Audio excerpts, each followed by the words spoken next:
बनाओ जिससे ये आज के जमाने का लगे, है ना? अगर इतना मॉडर्न है और इससे इतनी ही खुशी मिलती है तो तुम भी आ जाओ, हाथ बढ़ाओ हमारा। मुझे कोई प्रॉब्लम नहीं है, मगर पिछले साल ही मैंने चर्च जाना शुरू किया है, इसलिए मेरा ये सब करना ठीक नहीं होगा। मैं तो फिर जन्म से ही क्रिश्चियन हूँ।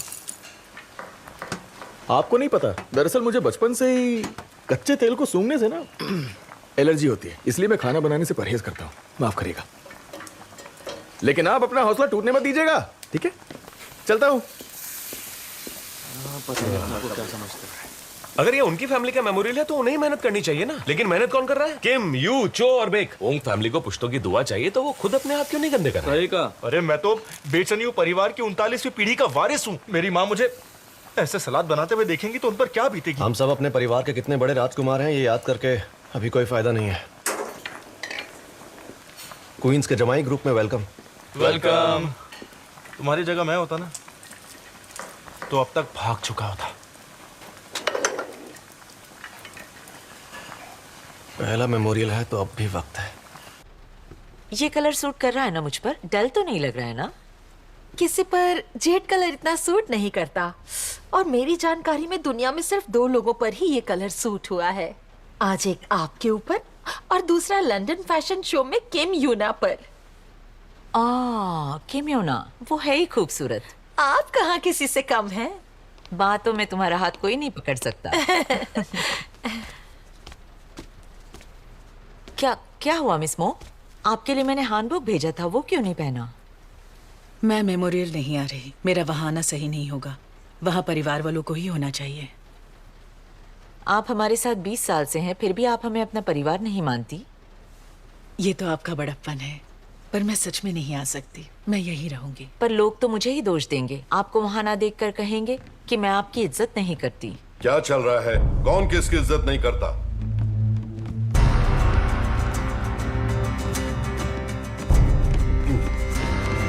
क्या तुम मिस मो को इज्जत नहीं देती? कौन, मैं? और वो भी मिस मो को? नहीं डैडी जी, ऐसा बिल्कुल नहीं है। फिर तुमने ऐसा कहा ही क्यों? इंसान की जुबान पर वही चीज आती है जो उसके दिमाग में है। लेकिन मेरे दिमाग में ऐसा कुछ नहीं है। मैं तो इन्हें हैंडबुक पहनने के लिए कह रही थी, लेकिन इन्होंने कहा नहीं पहनूंगी। दिक्कत क्या है? यही मैंने भी पूछा। आप पहनेंगी ना? हाँ, मैं जरूर पहनूंगी।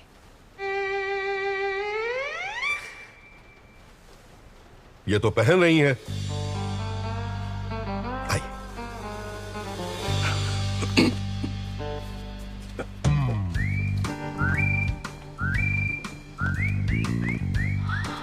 इससे बड़ी कमीनी मैंने कभी नहीं देखी। ओह शिद्दत। एक नंबर की चुड़ैल है ये औरत। कोई अच्छा काम करे तो इसे तकलीफ होती है। अब मिस यांग के मेमोरियल में बड़ी शान से जाएगी ये। आप देखना, चेयरमैन हूं का हाथ पकड़कर खड़ी होगी वो। पूरी सास से बदतर होती है ससुर की गर्लफ्रेंड।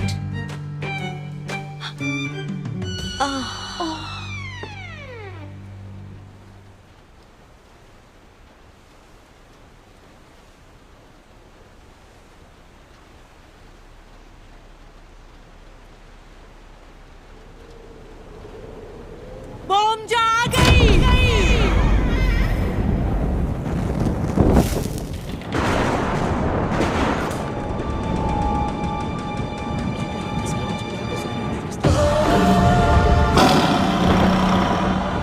सुनो,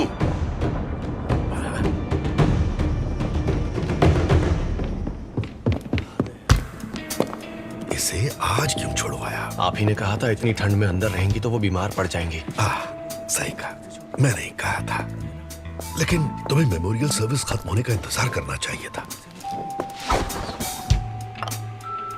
देखो देखो इस बेशर्म को, देखो तो जरा क्या कर रही है।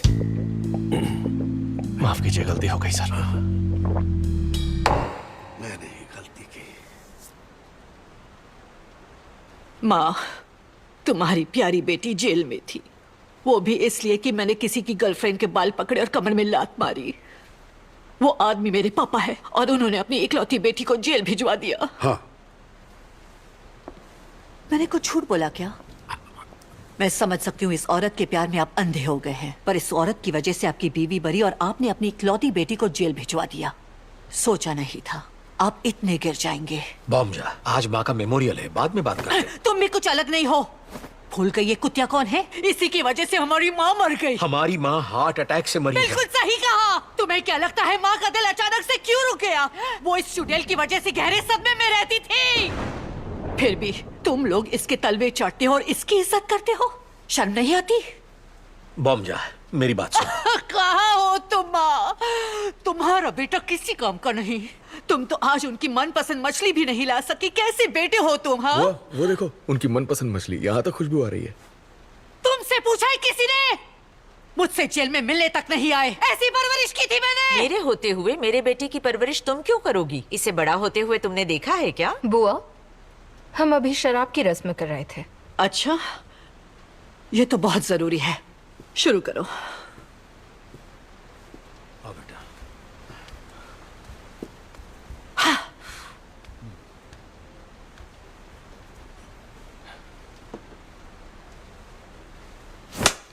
ये क्या कर रही हो? कोई बात नहीं। ए, इतनी तेज नहीं, धीरे घुमाओ। मेरी माँ शराबी नहीं थी। तेज घुमाओगी तो उन्हें नशा हो जाएगा। बॉम्जा, तुम भूल गई, माँ तो हेवी ड्रिंकर थी। और ये बात सिर्फ तुम और मैं तो क्या, पूरी दुनिया अच्छे से जानती है। और जानते हो माँ तो क्यों पीती थी? क्योंकि इस कुतिया की वजह से वो हमेशा गम में रहती थी। बोलो मामा, आपकी बहन उसकी सौतन की वजह से हमेशा दुखी रहती थी और इसीलिए अपनी जान गंवा बैठी। इससे आपको बुरा नहीं लगता? बॉम्जा, उसके मरने की वजह ये नहीं थी। वो हार्ट अटैक से मरी। ये तुम्हारे खून में है, तुम्हें भी ख्याल रखना चाहिए। अरे यार, हद हो गई। क्या करूं इसका?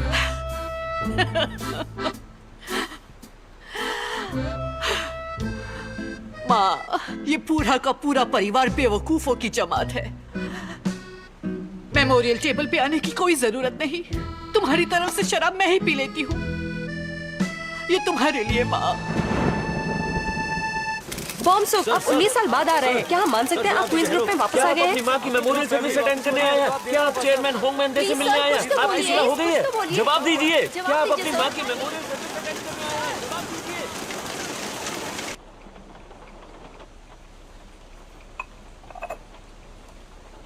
आप बैठ जाइए, वो थोड़ी देर में चला जाएगा। यही तो दिक्कत है। उसे बाप से नहीं मिलना। वो सिर्फ इसलिए यहाँ आया है ताकि रिपोर्टर्स उसकी फोटो ले सके। देखो जरा वहां क्या कर रहा है। बारिश में खड़ा है, सुर्खियों में आने के लिए नाटक कर रहा है। हरामजादा। दोस्तों, खाना बनाने का मुश्किल काम हमने किया। देखो अभी तक मेरा हाथ कांप रहा है, लेकिन वो सिर्फ शराब चढ़ाएंगे और माथा टेकेंगे। मैं तो पूरा दिन ऑनलाइन बैठ के कम्युनिटीज फॉर मॉम्स के पोस्ट पढ़ता हूँ। ये देख के राहत मिलती है कि हमारे जैसे और भी मर्द हैं जो घर संभालते हैं। हाँ, मैं कब से अपनी फैमिली से नहीं मिला। यहाँ से फुर्सत ही नहीं मिलती। मेरी वाइफ ने कहा था कि मेमोरियल सर्विस के बाद घर जाएंगे, फिर कहा आंटी से मिलना है, फिर कहा बड़े चाचा को आना है, फिर कहा सेब काट कर लाओ, फिर एक और काम। मतलब हम उनके दामाद हैं या नौकर? क्या तुम्हें पता है, योनू के पापा का आज बर्थडे है, वो भी 60वां। यहाँ आने की वजह से अपने पापा का बर्थडे भी नहीं मना पाया। मुझे तो तरस आता है उस पर। हम तो वैसे भी दूर के रिश्तेदारों के दामाद हैं। मगर वो बेचारा, मुझे तो डर लग रहा है। सही कह रहे हो। जानते हो डायरेक्टर चो, तुम मेरी माँ की मेमोरियल सर्विस पर 20 साल से आ रहे हो। जब मिस यांग जिंदा थी, उन्होंने मेरा बहुत साथ दिया। इतना तो कर ही सकता हूँ। मुझे पता चला तुमने रेजिग्नेशन दे दिया है, पर मैं वो मंजूर नहीं कर सकता। सर, दरअसल मैंने बहुत सोचने के बाद ये फैसला लिया है। ये चांस मिस होता है तो दोबारा शुरू करना मुश्किल होगा। इस पर क्या बोलूं, मगर मैं हमेशा तुम्हारा साथ दूंगा। बहुत बहुत शुक्रिया वाइस चेयरमैन। पता करो उसके दिमाग में क्या चल रहा है। उसका जाना अजीब है, कुछ तो वजह होगी। मैं चुपके से खबर निकालता हूँ। बिल्कुल नहीं, अफवाहें फैलानी होंगी, शोर मचाना होगा। ऐसे इल्जाम लगाओ कि कोर्ट के चक्कर काटता रह जाए, मीडिया में चर्चे कराओ। हम उसे सजा नहीं दे रहे हैं, बेइज्जत कर रहे हैं। ऐसा करने के लिए आपके पास कोई खास वजह भी होगी?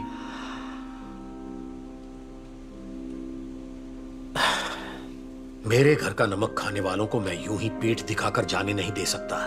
मैं नहीं चाहता कि इसके बाद कोई मुंह उठाकर आए और हमारे साथ फिर ऐसी हरकत करे। तुम्हारा चेहरा क्यों उतर गया है? तुम्हें कुछ कहना है? नहीं, पर आप लोग तो काफी वक्त से साथ थे। मुझे नहीं लगता उन्हें ऐसे अपाहिज करना किसी भी तरह से सही होगा।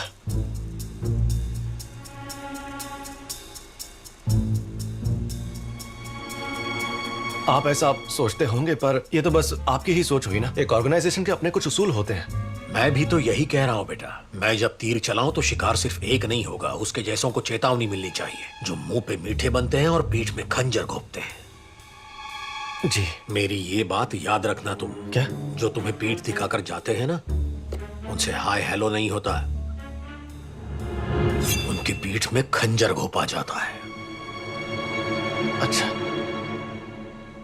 आज के लिए इतना काफी है। जाओ अब जाकर आराम करो।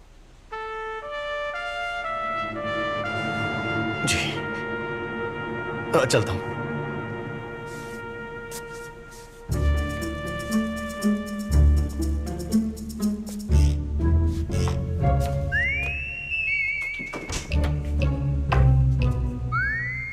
मेरी भूख पूरी तरह मर चुकी है। ऐसा नहीं है खाने को मन नहीं करता, लेकिन जब भूख ही नहीं लगती तो क्या खाऊं? मेरा दम घुटता है जब आसपास बहुत सारे लोग होते हैं।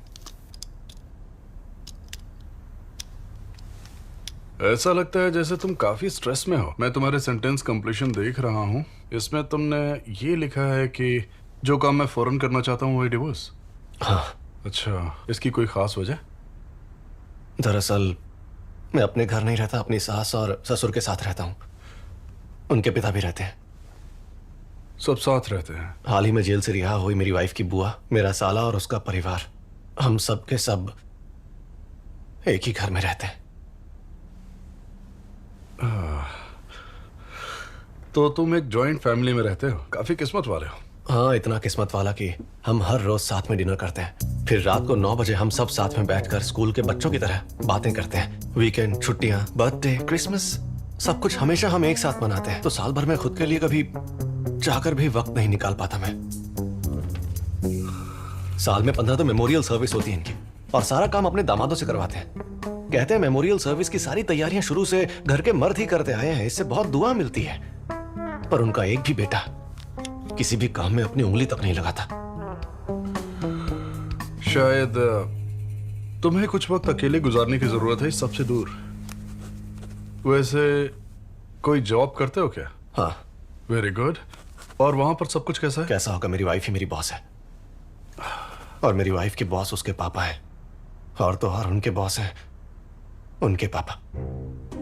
जब भी मुझे मेरे ससुराल में से किसी का कॉल आता है तो मेरी सांसें रुकने लग जाती हैं, हाथ पैर कांपते हैं, डर लगता है फिर से कोई काम ना बोल दें। लगता है शायद इस माहौल से दूर जाकर ही तुम्हारा स्ट्रेस कम होगा, है ना? और ऐसा तभी हो पाएगा जब मैं डिवोर्स लूंगा या नए घर में शिफ्ट हो जाऊं। हाँ, लेकिन मुझे सबसे ज्यादा जिससे नफरत है वो कोई और नहीं, मेरी वाइफ ही है। ऐसा क्यों? क्योंकि चाहे मैं ससुराल के काम कर करके मर ही क्यों न जाऊं, खाना खाऊं या ना खाऊं, उसे कोई फर्क ही नहीं पड़ता। वो बहुत मतलबी है। मैं घर जमाई बन के सिर्फ उसकी वजह से गया था। उसके लिए 3 साल से नर्क में रह रहा हूं। मजाले कोई फर्क पड़े उसे। जब शादी हुई थी उसने कहा था मुझ पर भरोसा रखना। सिर्फ मुझ पर ध्यान देना और भरोसा रखना। वादा करती हूँ तुम्हारी आंखों में कभी आंसू नहीं आने दूंगी।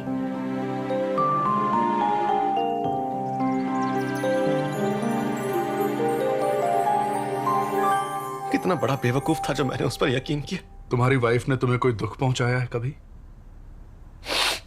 नहीं तो मुझे अब किसी बात से दुख होता ही नहीं है। नफरत हो गई है मुझे उससे। मुझे तो उसका अपने करीब होना भी बर्दाश्त नहीं। और यही वजह है कि तुम डिवोर्स चाहते हो। अगर जीना है तो ये करना ही पड़ेगा। तो डिवोर्स लेने से तुम्हें रोक कौन रहा है? क्योंकि डिवोर्स लिया तो भी नहीं जी पाऊंगा। क्या? मेरे ससुर को हर उस आदमी से नफरत है जो परिवार का हिस्सा बन के उन्हें छोड़ जाए। अगर मैंने उनकी बेटी को छोड़ा तो मेरी पीठ में खंजर घोंप देंगे। खंजर? मतलब असली खंजर नहीं, पर असली खंजर होता तो ही बेहतर रहता।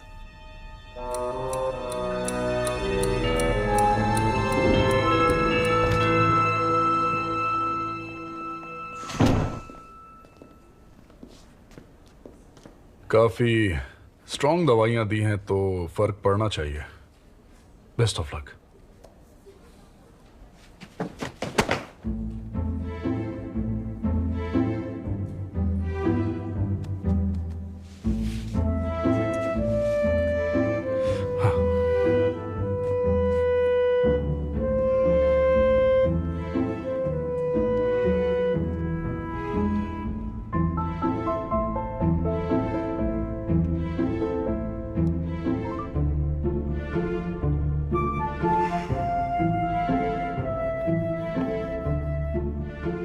Love you.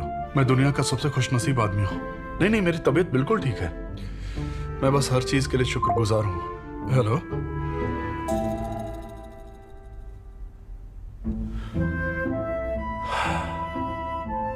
अच्छा लग रहा है। जरा रुको ग्रेस, बताओ तुम मेरे साथ ऐसा क्यों कर रही हो? हाँ, तुमने ही कहा था ना मुझे कि जिनसोंग ग्रुप का सबसे छोटा बेटा पावरफुल है।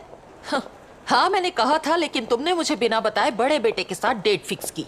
तो अब भुगतो। हाँ, क्योंकि जिनसोंग ग्रुप के चेयरमैन ने उसे बिजनेस से निकाल दिया, तो मेरे पास कोई ऑप्शन ही नहीं बचा था। अब तुम ही बताओ मैं क्या करती। तुम्हें मेरे पास पहले आना चाहिए था। तुमने पहले उस निकम्मी औलाद के साथ मीटिंग रख ली। अब मैं कुछ नहीं कर सकती। जाओ उसी से बात करो जिसने मीटिंग फिक्स की है। लोग कह रहे थे, लेकिन मैंने कभी यकीन नहीं किया। तुम में अब वो पहले जैसी बात नहीं रही ग्रेस।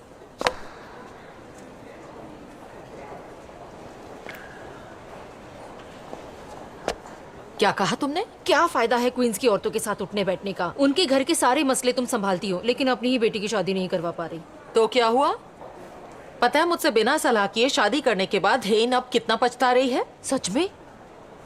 वो डिवोर्स ले रही है? शादी के लिए औकात देखनी चाहिए। 3 साल बर्बाद कर दिए। देख लेना, जल्दी वो वक्त आएगा जब मैडम हेन मुझसे दोबारा शादी करवाने की भीख मांगेगी।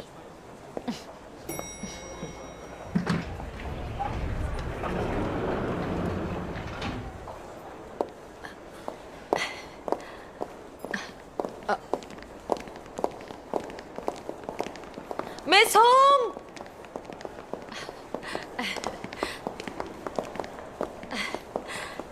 आपकी मॉम आज सुबह मेरी शॉप पर आई थी। आपसे भी कितनी बार कहा, आप तो आती ही नहीं। आजकल आपका मूड कुछ ठीक नहीं लगता। सब ठीक है ना? आपकी स्किन भी अब पहले जैसी नहीं रही। शॉप पर हमारे पास एक बहुत कमाल की मशीन आई है, आकर देखिए, आपका ट्रीटमेंट कर सकते हैं। जरूर आना। शायद तुम बहुत बिजी होगी तो रहने देते हैं। बिल्कुल भी नहीं। ये जानकर बहुत खुशी हुई कि आपको मेरी कितनी फिक्र है। मुझे तुम्हारी फिक्र नहीं है। मैं बस ये कह रही हूँ कि मैं तुम्हारी स्किन केयर शॉप पर आने वाली नहीं हूँ। मजाक बहुत अच्छा कर लेती हैं आप। मुझे लगता है हमारी दूरियां बढ़ रही हैं। अच्छी बात है कि तुम समझ गई। मेरी इजाजत के बिना अगर कोई मुझे छूने की कोशिश करे तो मुझे अच्छा नहीं लगता। तो इस बात का ध्यान रखना और मुझसे दूर रहना। पर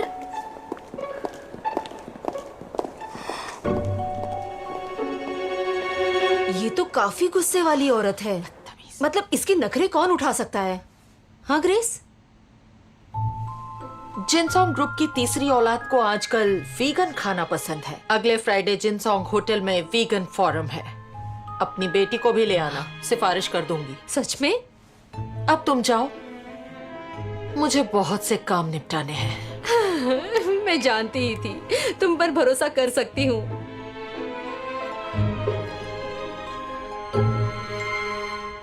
मेरा मतलब, मैं अपनी पूरी जिंदगी ब्यूटी बिजनेस में रही हूँ और मैंने बहुत से अच्छे परिवारों के बच्चों को आपस में मिलवाया है। बस यही आता है मुझे। कानून वगैरह के बारे में ज्यादा कुछ नहीं पता। बताइए, क्या मदद कर सकता हूँ? हाँ।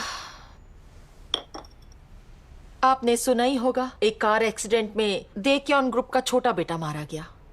हाँ। पर उसकी वाइफ बेचारी को करोड़ों की जायदाद में एक छोटा सा हिस्सा भी नहीं मिल पा रहा। पता चला है उसके पति ने शादी से पहले ही अपनी वसीयत लिख दी थी, जिसमें लिखा है कि उसकी पूरी जायदाद उसके बच्चों और रिश्तेदारों को दी जाएगी, ना कि बीवी को। पर उन दोनों की तो कोई औलाद ही नहीं है। अच्छा, देखिए, इस केस में legal reserve of inheritance claim हो सकता है और उन पर मुआवजे के लिए दावा किया जा सकता है। चाहिए तो मैं किसी एक्सपीरियंस्ड वकील का नंबर दे सकता हूँ।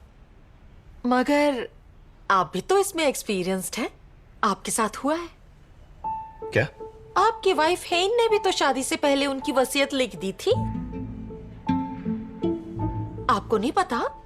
आपको लगा था कि बस प्रीनअप हुआ है। इतने साल साथ रहकर भी उन्होंने आपसे छुपाया। फिर तो हेन काफी शातिर इंसान है।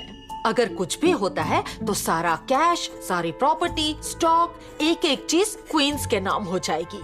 फिर तो आपको एक भी फूटी कौड़ी नहीं मिलेगी।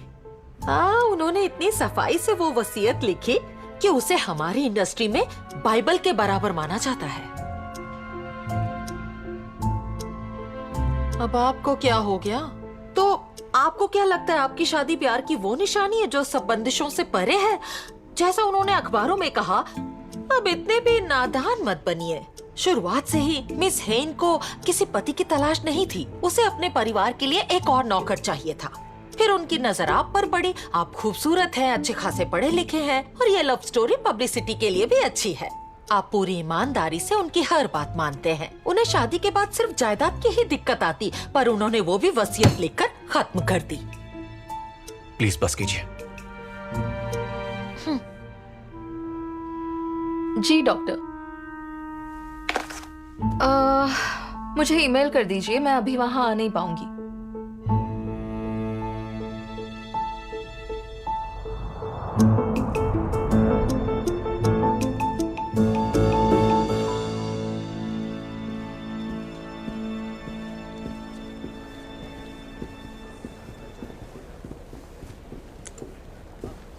कॉल क्यों नहीं उठा रहे थे तुम?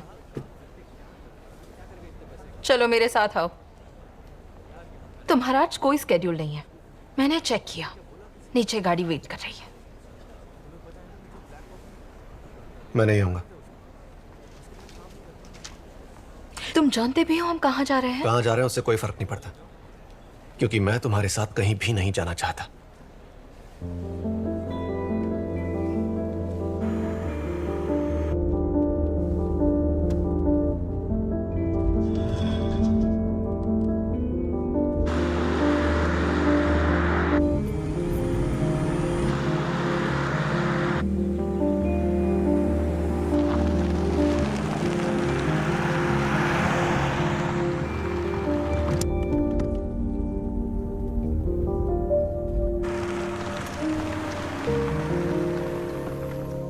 ये अब क्यों लगाया? ये सब हुए तो काफी वक्त हो चुका है।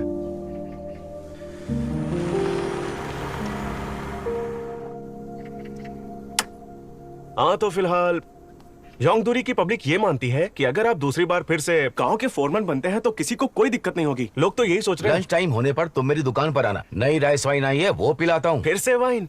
अरे यार, हर बार नहीं। मैं चाहता हूँ मैं तुम्हें कुछ बेहतर दूं, पर मुझे एंटी ग्राफ्ट कानून का भी ख्याल रखना पड़ता है, और विलेज फोरमैन होना एक स्टेट पोजीशन है, तो जो सामान मैं बांट सकता हूँ उसकी भी एक हद है। हाँ, फिर भी आप काफी कुछ करते हैं, मानना पड़ेगा। समझने के लिए शुक्रिया। अरे भाभी जी, आप आ गई। ओ, तुम आ गई? फिर से गड्ढे में फंस गए। अरे चाहे कुछ भी कर लो, तुमसे किसानी नहीं होने वाली है। पता नहीं तुम्हारा कल्टीवेटर निकलकर सीधा गड्ढे में कैसे चला जाता है। तुमने आने में इतनी देर क्यों कर दी? अरे मैं क्या जिन हूँ जो चिराग घिसते ही हाजिर हो जाऊंगी?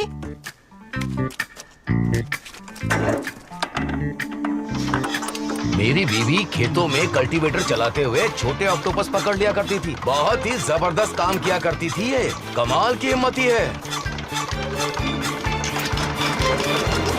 ये तो चल गया। वाह, आज का मौसम अच्छा है ना? सुनो, अरे योंगचोल, तुम्हारी माँ के घुटने ठीक है ना? अभी इतना फर्क नहीं पड़ा है। मैंने कहा था ना उन्हें ग्लूकोसामिन दिया करो। तुम नीचे बैठो। हाँ हाँ, बैठता हूँ। अरे तुम्हारे बेटे के मिड टर्म एग्जाम आने वाले ना 2 दिन के बाद। अरे मुझसे क्या पूछ रहे हो? एग्जाम तो उसका है ना। अरे ऐसे क्यों बोल रहे हो? उसकी पढ़ाई में मदद करो। अरे तुम उसके बाप हो या नहीं हो? जब हमारा योनू सोल यूनिवर्सिटी जाने वाला था तो मैंने उसकी तैयारी में दिन रात एक कर दिए थे। अरे अचानक से इतनी स्पीड क्यों बढ़ा दी तुमने? मैंने तुमसे कहा था नीचे बैठ जाओ। तुम्हें ये सब देखने में लहसुन और मकई के खेत लग रहे होंगे, पर ऐसा नहीं है। ये सारे के सारे हमारे वोटर्स के खेत हैं। बहुत जल्द इलेक्शन आने वाले हैं, तुम्हें क्या पता? मुझे इलेक्शन से कोई लेना देना नहीं है। मुझे सिर्फ फूलों से और स्टोर से मतलब है। पता नहीं तुम्हें ये बात कब समझ आएगी। कितनी बार मैंने तुम्हें कहा है कि गांव में चौधरी बनना बंद करो। अरे मेरी जान, मैं ये सब बैलेंस बनाए रखने के लिए कर रहा हूँ। कैसा बैलेंस? देखो, योनू की बीवी का परिवार कोरिया में इकोनॉमी की नींव है, पर उनका राजनीतिक पलड़ा हल्का है ना। और दूसरी तरफ यहाँ शहर से दूर अगर मेरे हाथ में पोजीशन बनी रहती है तो बैलेंस भी तो बना ही रहेगा ना। अब अचानक से तुमने इस तरह ब्रेक क्यों मार दी? योनू! अरे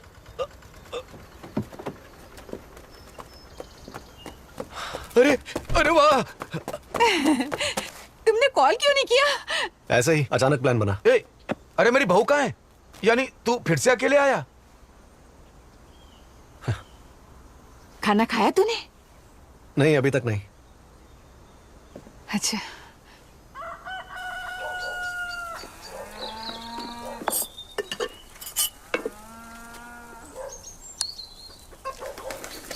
ये अच्छा पका है। अब हट भी जा। देखूं तो कितने अंडे दिए हैं तूने। अरे वाह वाह, मेरा सबसे छोटा बेटा आया है ना।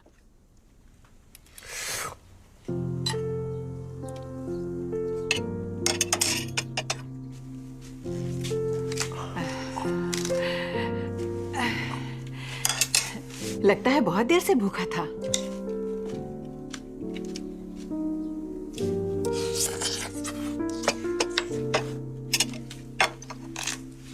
आराम से खा बेटा।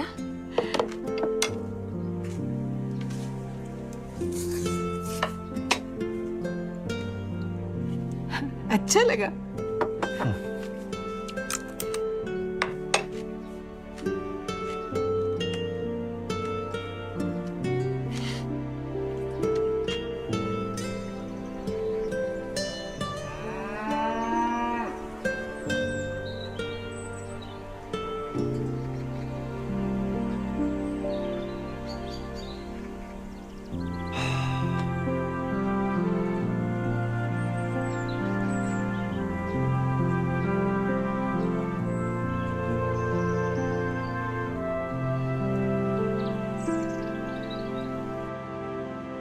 हाँ बिजी हूँ, बोलो। योनू आया है? एक मिनट। हाँ, वो अब आ रहा है।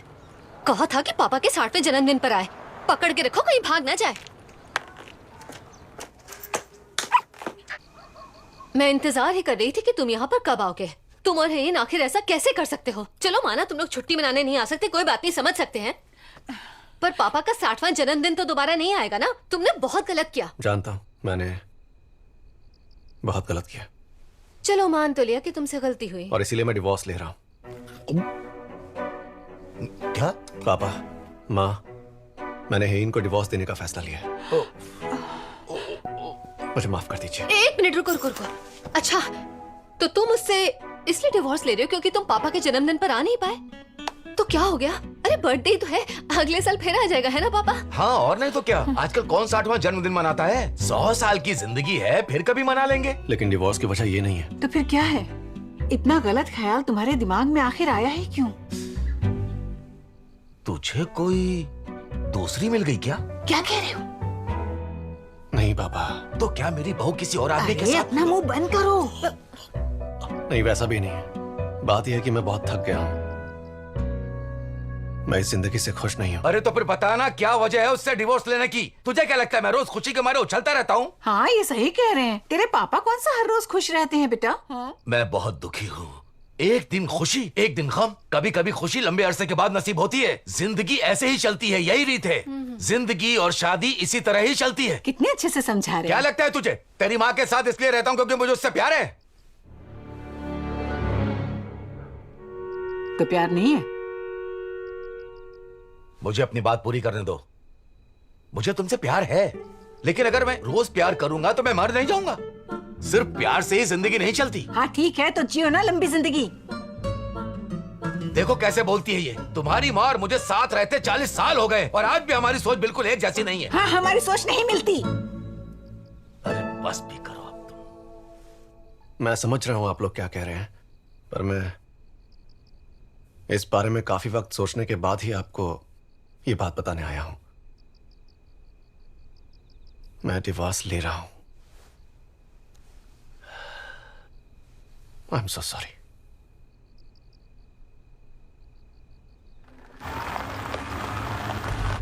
रुक रुक रुक रुक जाओ, गाड़ी से उतर, चल बाहर आ।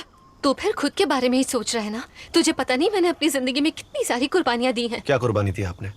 माँ और पापा ने तुझे सॉल भेजने के लिए अपनी गाय बेच दी, जिसकी वजह से मैं कभी कॉलेज नहीं गई। पर तुझे क्या पता है इस बारे में? क्या कुछ भी बोल रही हैं आप? आप कॉलेज इसलिए नहीं जा पाई थी क्योंकि आपकी अटेंडेंस पूरी नहीं थी। हाँ। तुझे तो कहानी का सिर्फ एक ही पहलू पता है छोटे। चल बता, क्या लगता है तुझे ग्रैंड प्रिंस यांगयोंग क्यों भाग गया था? अब ये मत शुरू कीजिए। कुर्बानी की वजह से। उसने किंग सेजोंग के लिए खुद की कुर्बानी दी और पागल हो गया वो। तुझे क्या लगता है मेरे लिए ये सब बहुत आसान था? हमारे माँ बाप की उम्मीदों पर पानी फेरना और गायों को बेचना? मैं तो सिर्फ यही चाहती थी कि वो सब तुझे मिल जाए। आप चाहती थी? कैसी बातें कर रहा है तू? तेरी बड़ी बहन हूँ तो तेरा भला ही सोचूंगी ना। आप ही हो जिसका पढ़ाई में मन नहीं लग रहा था और सोचा कि खुद को पागल करार कर दो। ओए! वो कहानी तो बहुत पुरानी हो चुकी है यार। मैं चलता हूँ।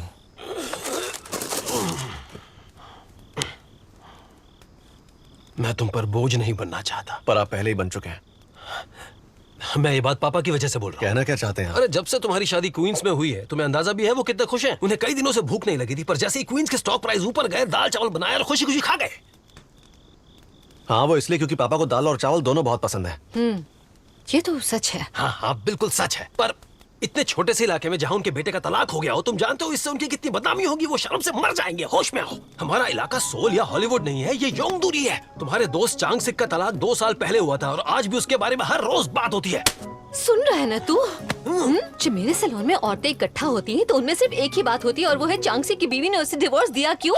लेकिन अगर तुमने तलाक लिया ना तो उस दिन से कोई भी चांग सिक की नहीं तुम्हारी बातें करेगा। आपके बॉक्सिंग क्लब का किराया नहीं निकल रहा और क्योंगजुन के बाहर पढ़ने के पैसे नहीं है, इसलिए आपको वो पैसे चाहिए है ना? अपने लालच में आप लोग मुझे बलि का बकरा बना रहे हो, जैसे सिमचोंग के पापा ने उसे 3 बोरी चावल के लिए बेच दिया था। वो तो देखो, मैं कभी भी तुम्हें सिर्फ 3 बोरी चावल के लिए तो नहीं बेचूंगा कसम से, पर ये उससे कहीं ज्यादा बड़ी हद है यार। अरे रुको रुको योनो, सुनो ना योनो, सुनो। योनो! अरे कहाँ जा रहे हो? आज की रात रुक जाओ।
मैं कुछ कहना चाहता हूं। पहले मैं। हाँ? मुझे भी कुछ कहना है तो पहले मैं कहती हूँ। ठीक है, कहो क्या कहना है। मैं मरने वाली हूँ।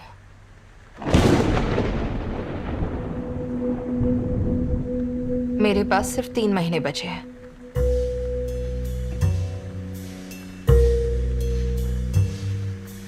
क्या कह रही हो?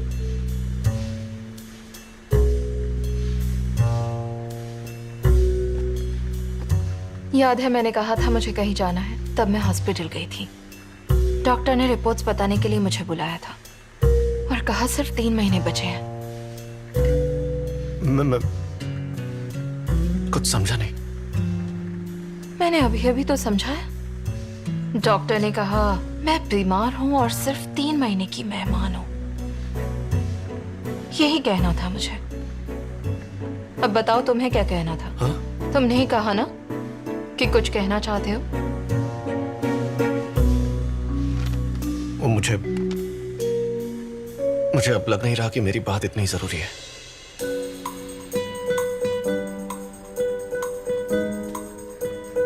कुछ तो बात है, क्या छुपा रहे हो? अरे नहीं, मैं वो मुझे बस वो मैं कह रहा था कि मैं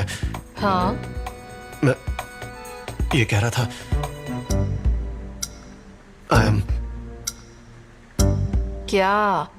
आई एम सो सॉरी। आज जो हुआ उसके लिए, और आई एम सॉरी आज तक हमारे बीच जो हुआ उसके लिए भी। वो सब दोबारा कभी भी नहीं होगा। मैं तुम्हें कभी दुख नहीं दूंगा, और मैं तुमसे बस यही सब कहना चाहता था।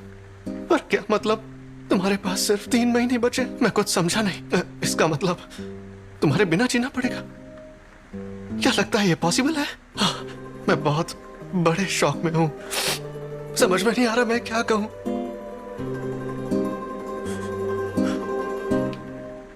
सच कह रहे हो? हाँ, मैं सच कह रहा हूं।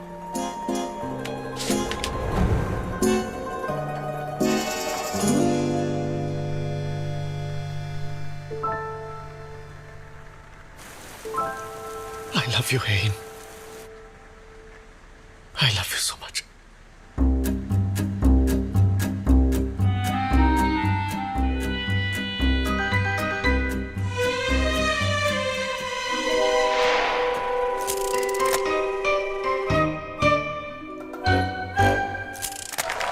अब आप सबसे गुजारिश है कि इस नए कपल को इनकी नई जिंदगी के लिए ब्लेसिंग्स दीजिए।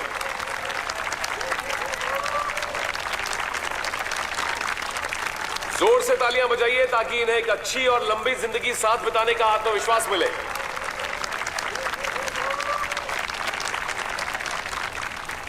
हाँ, अब ठीक है, सब लोग कैमरा में देखिए, और 3 गिनने पर सभी स्माइल करेंगे और हंसेंगे, ठीक है? 1 2 3।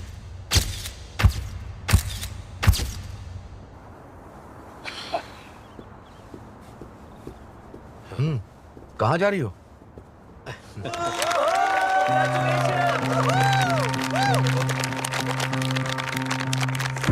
सर, शादी की बहुत बहुत बधाई। तो 10 साल बाद के लिए आप खुद को कोई मैसेज देना चाहेंगे? तो यूनो 10 साल बीत गए, बताओ कैसा लग रहा है तुम्हें? उम्मीद है डिवोर्स तो नहीं लिया होगा तुमने। बच्चे हुए या नहीं? कितने, 1 या 2? खैर, तुम्हें फर्क नहीं पड़ता तो मुझे भी फर्क नहीं पड़ता। बस उम्मीद है कि तुमने मेरी हेइन का अच्छे से ख्याल रखा होगा। मैं तुमसे ये कहना चाहता हूँ कि अगर आज मैं यहाँ खड़ा हूँ तो उसकी सिर्फ एक ही वजह है, और वो है कि मैं अपनी हेइन से बहुत ज्यादा प्यार करता हूँ। तो देखो, उसे कभी रुलाना मत, और हमेशा उससे प्यार करना। मुझे ये सब करने की क्या जरूरत है? मैम, 10 साल के बाद आप ये वीडियो जरूर देखेंगी। उस वक्त मैं इतनी बिजी रहूंगी कि वीडियो देखने का टाइम नहीं होगा, तो क्या फायदा? सुनो फ्यूचर की हेन, मैं जानती हूँ तुम ये वीडियो नहीं देखोगी, पर अगर देख रही हो तो इसे बंद करो और वापस काम पर लग जाओ। मैं तुम्हारा हाल पूछकर तुम्हें बोर नहीं करूंगी, क्योंकि मुझे पता है तुम कमाल हो। तुम अब भी खूबसूरत और हेल्दी होगी, और हमेशा की तरह टॉप पर ही होगी, और बेशक योनो के साथ होगी।